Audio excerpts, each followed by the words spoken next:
38ನೆಯ ಶರಣಮೇಳ ಕಾರ್ಯಕ್ರಮದಲ್ಲಿ ತಾವೆಲ್ಲರೂ ಭಾಗಿಯಾಗಬೇಕು ಅಂತ ತಿಳ್ಕೊಂಡು ನಾನು ಪ್ರಾರ್ಥನೆಯನ್ನು ಮಾಡ್ತೀವಿ. 38ನೆಯ ಶರಣಮೇಳ ಈಗಾಗಲೇ ನಾವು 37 ಶರಣಮೇಳಗಳನ್ನು ಯಶಸ್ವಿಯಾಗಿ ಮಾಡಿ 38ನೇ ಶರಣಮೇಳಕ್ಕೆ ನಾವು ಪಾದಾರ್ಪಣೆ ಮಾಡ್ತಾ ಇದ್ದೀವಿ. 38ನೆಯ ಶರಣಮೇಳ ಬಹಳ ಅದ್ದೂರಿಯಾಗಿ ಬಹಳ ವಿಶೇಷವಾಗಿ ಕಾರ್ಯಕ್ರಮಗಳನ್ನು ನಾವು ಮಾಡ್ತಾ ಇದ್ದೀವಿ. ತಾವೆಲ್ಲರೂ ಅಧಿಕ ಸಂಖ್ಯೆಯಲ್ಲಿ ಭಾಗಿಯಾಗಬೇಕು. ಮತ್ತು ಈ ಶರಣಮೇಳ 12ನೇ ತಾರೀಕು ಇದು 34ನೆಯ ರಾಷ್ಟ್ರೀಯ ಬಸವ ದಳದ ಅಧಿವೇಶನದಿಂದ ನಾವು ಪ್ರಾರಂಭ ಮಾಡ್ತಾ ಇದ್ದೀವಿ. ಈ 34ನೆಯ ರಾಷ್ಟ್ರೀಯ ಬಸವ ದಳದ ಅಧಿವೇಶನವನ್ನು ಮಾಜಿ ಮುಖ್ಯಮಂತ್ರಿಗಳಾಗಿರುವಂತಹ KS ಈಶ್ವರಪ್ಪನವರು ಭಾಗವಹಿಸಲಿದ್ದಾರೆ. ಉದ್ಘಾಟನೆಯನ್ನು ಮಾಡ್ತಾ ಇದ್ದಾರೆ. ಮತ್ತು ಸಾನ್ನಿಧ್ಯವನ್ನು ಇಲ್ಕಲ್ ವಿಜಯ ಮಹಾಂತೇಶ್ವರ್ ಸಂಸ್ಥಾನ ಮಠದ ಗುರು ಮಹಂತ ಸ್ವಾಮೀಜಿಯವರು ವಹಿಸಿಕೊಳ್ಳಲಿದ್ದಾರೆ.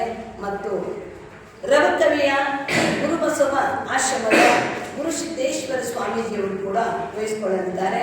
ಮತ್ತು 12ನೇ ತಾರೀಕು ಸಾಯಂಕಾಲ 6:30ಕ್ಕೆ ಬಹಳ ಮಹತ್ವಪೂರ್ಣವಾದ ಉದ್ಘಾಟನಾ ಕಾರ್ಯಕ್ರಮ. ಪ್ರಮುಖವಾಗಿ ಶರಣಮೇಳ 38ನೆಯ ಶರಣಮೇಳದ ಉದ್ಘಾಟನಾ ಕಾರ್ಯಕ್ರಮವನ್ನು ಬಹಳ ವಿಶೇಷವಾಗಿ ನಾವು ಉದ್ಘಾಟನೆಯನ್ನು ಮಾಡ್ತಾ ಇದ್ದೀವಿ. ಈ ಸರ್ತಿ ಉದ್ಘಾಟನಾ ಕಾರ್ಯಕ್ರಮವನ್ನು ವಿಧಾನ ಪರಿಷತ್ ಸಭಾಪತಿಗಳಾಗಿರುವಂತಹ ಬಸವರಾಜ್ ಹೊರಟ್ಟಿಯವರು ಮಾಡಲಿದ್ದಾರೆ. ಮತ್ತು ಅಧ್ಯಕ್ಷತೆಯನ್ನು ಶರಣರಾದಂತಹ ಕಾಶ್ಯಪ್ಪನವರು ಅವರು ಕೂಡ ವಹಿಸಿಕೊಳ್ಳಲಿದ್ದಾರೆ. ಮುಖ್ಯ ಅತಿಥಿಗಳಾಗಿ ಲೋಕೋಪಯೋಗಿ ಸಚಿವರಾಗಿರುವಂತಹ ಸತೀಶ್ ಜಾರಕಿಹೊಳಿಯವರು ಕೂಡ ಆಗಮಿಸಲಿದ್ದಾರೆ. ಕಾರ್ಮಿಕ ಸಚಿವರಾದಂಥ ಸಂತೋಷ್ ಲಾಡವರು ಕೂಡ ಬರ್ತಾ ಇದ್ದಾರೆ. ಮತ್ತು ಜಿಲ್ಲಾ ಉಸ್ತುವಾರಿ ಸಚಿವರಾಗಿರುವಂತಹ RB ತಿಮ್ಮಾಪುರ್ ಅವರು ಕೂಡ ಆಗಮಿಸಲಿದ್ದಾರೆ. ಲೋಕಸಭಾ ಸದಸ್ಯರಾಗಿರುವಂತಹ ಸಾಗರ್ ಖಂಡ್ರೆ ಅವರು ಕೂಡ ಆಗಮಿಸಲಿದ್ದಾರೆ. ಮತ್ತು ಸಂಜೆ 6 ಗಂಟೆಗೆ ಬಹಳ ಮುಖ್ಯವಾದಂಥದ್ದು ಪೀಠಾರೋಹಣ ಕಾರ್ಯಕ್ರಮ ಆಗಿದೆ. ಬಸವ ಪೀಠವು ಎದ್ದು ಹೊಸದು ನಾಣ್ಯವು ಹುಟ್ಟಿ ಬಸವನ ಮುದ್ರೆಯು ಮೆರೆದಾವು ಧರೆಯೊಳಗೆ ಅನ್ನುವ ಹಾಗೆ ಈಗಲೂ ಬಸವ ಧರ್ಮ ಪೀಠದ ಪೀಠಾರೋಹಣ ಕಾರ್ಯಕ್ರಮವನ್ನು ಉದ್ಘಾಟನಾ ಕಾರ್ಯಕ್ರಮವನ್ನು ಲೋಕಾಯುಕ್ತ BS ಪಾಟೀಲ್ ಅವರು ಮಾಡಲಿದ್ದಾರೆ. ಮತ್ತು ಮುಖ್ಯ ಅತಿಥಿಗಳಾಗಿ ಸರ್ಕಾರದ ಮುಖ್ಯ ಕಾರ್ಯದರ್ಶಿ ಶಾಲಿನಿ ರಜನೀಶ್ ಅವರು ಆಗಮಿಸಲಿದ್ದಾರೆ. ಮತ್ತು ಮುಖ್ಯವಾಗಿ ಬಹಳ ಮಹತ್ವಪೂರ್ಣವಾದದ್ದು ಬಸವ ಕ್ರಾಂತಿಯ ದಿನಾಚರಣೆ 14ನೇ ತಾರೀಕು ಬಹಳ ಮುಖ್ಯವಾಗಿ ಧರ್ಮಪಿತ ಗುರು ಬಸವಣ್ಣನವರಿಗೆ ಸಾಕ್ಷಾತ್ಕಾರದಂತಹ ಪರಮ ಪವಿತ್ರವಾದ ದಿನ ಬಸವ ಕ್ರಾಂತಿಯ ದಿನಾಚರಣೆ ಅಂತ ತಿಳ್ಕೊಂಡು ಹೇಳಿ ನಾವು ಆಚರಣೆಯನ್ನು ಮಾಡ್ತಾ ಇದ್ದೀವಿ. ಈ ಕಾರ್ಯಕ್ರಮವನ್ನು ಮುಖ್ಯವಾಗಿ ಉದ್ಘಾಟನೆಯನ್ನು ಶರಣರಾದಂತಹ ಲೋಕಸಭಾ ಸದಸ್ಯ ಜಗದೀಶ್ ಶೆಟ್ಟರ್ ಅವರು ಮಾಡಲಿದ್ದಾರೆ. ಮುಖ್ಯ ಅತಿಥಿಗಳಾಗಿ ಮಾಜಿ ಸಚಿವ ದೊಡ್ಡನಗೌಡ ಪಾಟೀಲ್ ಅವರು ಮತ್ತು ಲೋಕಸಭಾ ಸದಸ್ಯ PC ಗದ್ದಿಗೌಡರವರು ಶರಣರಾದಂಥ ಮಹೇಶ್ ತೆಂಗಿನಕಾಯಿಯವರು ವಹಿಸಿಕೊಳ್ಳಲಿದ್ದಾರೆ. ಅವರು ಕೂಡ ಈ ಕಾರ್ಯಕ್ರಮದಲ್ಲಿ ಕೂಡ ಬಹಳ ಮಹತ್ವವಾಗಿ ಅಲ್ಲಿ ಕಾರ್ಯಕ್ರಮವನ್ನು ಮಾಡ್ತಾ ಇದ್ದೀವಿ. ರಾಜ್ಯಮಟ್ಟದ ಕಾಯಕ ರತ್ನ ಪ್ರಶಸ್ತಿಯನ್ನು ಮಾಜಿ ಸಚಿವರಾಗಿರುವಂಥ SR ಪಾಟೀಲ್ ಅವರಿಗೆ ನಾವು ಈ ಸರ್ತಿ ಕಾಯಕ ರತ್ನ ಪ್ರಶಸ್ತಿಯನ್ನು ನಾವಲ್ಲಿ ಕೊಡ್ತಾ ಇದ್ದೀವಿ. ಮತ್ತು ಬಹಳ ಮುಖ್ಯವಾದದ್ದು ವೈದ್ಯಕೀಯಲ್ಲಿ ಬಹಳಷ್ಟು ಏನಂದರೆ ಕಾರ್ಯವನ್ನು ಸೇವೆಯನ್ನು ಸಲ್ಲಿಸಿದಂತಹ ಶರಣರಾದಂಥ ಮತ್ತು ಇಲ್ಕಲ್ ಹೃದಯ ರೋಗದ ತಜ್ಞ ಡಾಕ್ಟರ್ ಮಹಾಂತೇಶ್ ಕಡಪಟ್ಟಿಯವರಿಗೆ ನಾವು ವೈದ್ಯರತ್ನ ಪ್ರಶಸ್ತಿಯನ್ನು ಪ್ರದಾನ ಮಾಡಲಿದ್ದೀವಿ. ಮತ್ತು ಅದೇ ರೀತಿ 25ನೇ ಇಸ್ವಿಯ ಬಸವಾತ್ಮಾಜೆ ರಾಷ್ಟ್ರೀಯ ಪ್ರಶಸ್ತಿಯನ್ನು ಕಲಬುರಗಿಯ ಕ್ಯಾನ್ಸರ್ ವೈದ್ಯ ಡಾಕ್ಟರ್ ವಿಜಯಲಕ್ಷ್ಮಿ ದೇಶಪಾಂಡೆಯವರಿಗೆ ನಾವು ಆ ಪ್ರಶಸ್ತಿಯನ್ನು ನಾವು ಕೊಡ್ತಾ ಇದ್ದೀವಿ. ಭಾಳ ಮುಖ್ಯವಾದ್ದು ಮಾತಾಜಿ ಬಹಳ ಕಷ್ಟಪಟ್ಟು ಅವರು ಸಾಧನೆಯನ್ನು ಮಾಡಿ ಒಂದು ಗುರಿಯನ್ನು ಮುಟ್ಟಿರುವ ಕಾರಣ. ಅದೇ ರೀತಿ ಡಾಕ್ಟರ್ ವಿಜಯಲಕ್ಷ್ಮಿಯವರು ಕೂಡ ಬಹಳ ಮುಖ್ಯವಾದಂಥದ್ದು ಅವರು ಕಾರ್ಯವನ್ನು ಮಾಡಿದರು ಮತ್ತು ಕ್ಯಾನ್ಸರ್ ವೈದ್ಯ ತಜ್ಞರಾಗಿರೋದ್ರಿಂದ ಅವರಿಗೆ ನಾವು ಅದನ್ನು ಪ್ರಶಸ್ತಿಯನ್ನು ಪ್ರದಾನ ಮಾಡ್ತಾ ಇದ್ದೀವಿ. ಅದೇ ರೀತಿ ಇನ್ನೊಂದು ಪ್ರವಚನ ಪಿತಾಮಹ ಲಿಂಗಾನಂದ ಮಹಾಸ್ವಾಮೀಜಿಯವರ ಪ್ರಶಸ್ತಿಯನ್ನು ಬಹಳ ವಿಶೇಷವಾಗಿ ನಾವು ಆ ಪ್ರಶಸ್ತಿಯನ್ನು ಪ್ರದಾನ ಮಾಡ್ತಾ ಇದ್ದೀವಿ. ಖ್ಯಾತ ಶರಣರಾದಂತಹ ಮತ್ತು ಬೆಂಗಳೂರು ರಾಷ್ಟ್ರೀಯ ಬಸವದಳದ ಪ್ರಮುಖ ತಾಯಿ ದೇವಿಕಾ ಶರಣಪ್ಪರವರಿಗೆ ನಾವು ಆ ಪ್ರಶಸ್ತಿಯನ್ನು ಕೊಡ್ತಾ ಇದ್ದೀವಿ.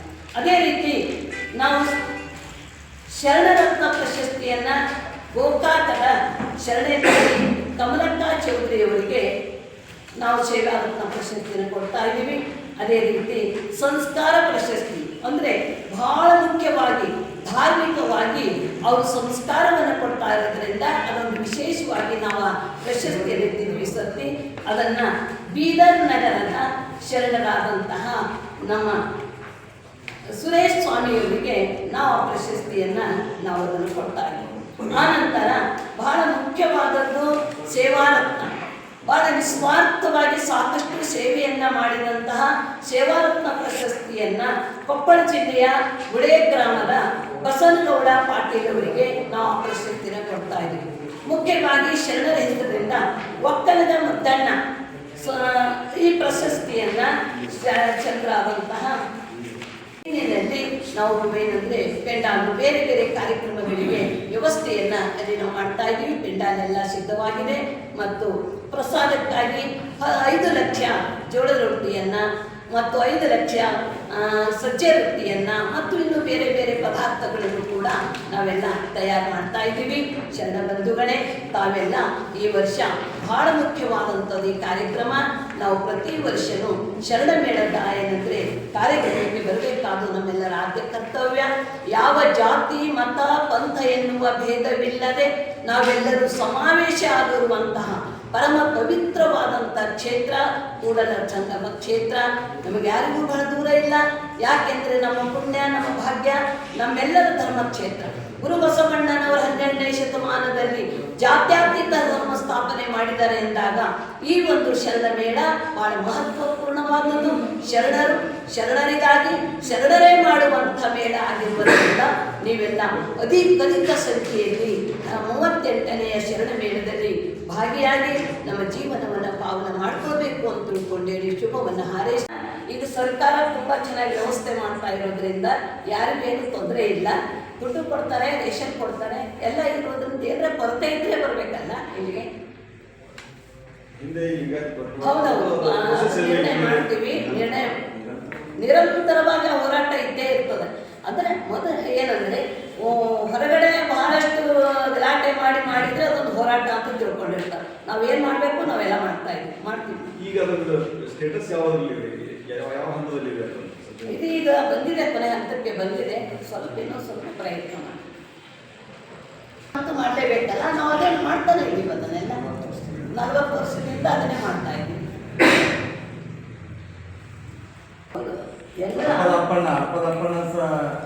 ಇದಕ್ಕೆ ಜಯಂತಿಗೆ ಆ ಸಮೇತವಷ್ಟೇ ಇದು ಲಿಂಗಾಯತ ಸಮುದಾಯ ಒಗ್ಗೂಡುದು ಅಥವಾ ಈಗ ಅದಕ್ಕೆ ಶರಣ ಮೇಳ ಮಾಡ್ತಾ ಇರೋದು. ಶರಣ ಮೇಳ ಮಾಡ್ತಾ ಇರೋದು ಉದ್ದೇಶ ಏನು? ಯಾವ ಜಾತಿ ಮತ ಪಂಥ ಎನ್ನುವ ಭೇದವಿಲ್ಲದೆ ಎಲ್ಲರೂ ಬರಲಿ, ಎಲ್ಲರೂ ಸಮಾವೇಶ ಆಗಲಿ ಅಂತ ಮಾಡ್ತಾ ಇರೋದು. ಇಲ್ಲ ಇದನ್ನು ನಾನು ಹೇಳ್ಬೋದಾಗಿತ್ತಲ್ಲ. ಮಕ್ಕಾಗ ಇಸ್ಲಾಂ ಬಂಧುಗಳು ಹೋಗ್ತಾರೆ, ಹಜ್ ಯಾತ್ರೆಗೆ ಹೋಗ್ತಾರೆ. ಕ್ರೈಸ್ತರು ಜೆರುಸಲೇಮ್ಗೆ ಹೋಗ್ತಾರೆ, ಸಿಖ್ರು ಅಮೃತಸರಕ್ಕೆ ಹೋಗ್ತಾರೆ, ಬೌದ್ಧರು ಬೌದ್ಧಗಯಕ್ಕೆ ಹೋಗ್ತಾರೆ, ಶರಣರು ಕೂಡಲ ಸಂಗಮಕ್ಕೆ ಬರ್ತಾರೆ. ಇಲ್ಲಿ ಲಿಂಗಾಯತರು ಕೂಡಲ ಸಂಗಮಕ್ಕೆ ಬರ್ತಾರೆ ಅಂತ ಹೇಳಿಲ್ಲ. ಇಲ್ಲಿ ಎಲ್ಲರೂ ಬರ್ತಾರೆ. ಇದು ಎಲ್ಲರಿಗೂ ಅದು ಕಾರ್ಯಕ್ರಮ. ಯಾರೇ ಇರಲಿ, ಗಡಪ ತಪ್ಪಣ್ಣ ನೋಡ್ರಿ, ಮಾದಾರ ಚೆನ್ನೈ ನೋಡ್ರಿ, ಡೋಹರ ಕಕ್ಕೈ ನೋಡ್ರಿ, ಎಲ್ಲರಿಗೂ ಸಮಾವೇಶವಾಗೋದು ಇದು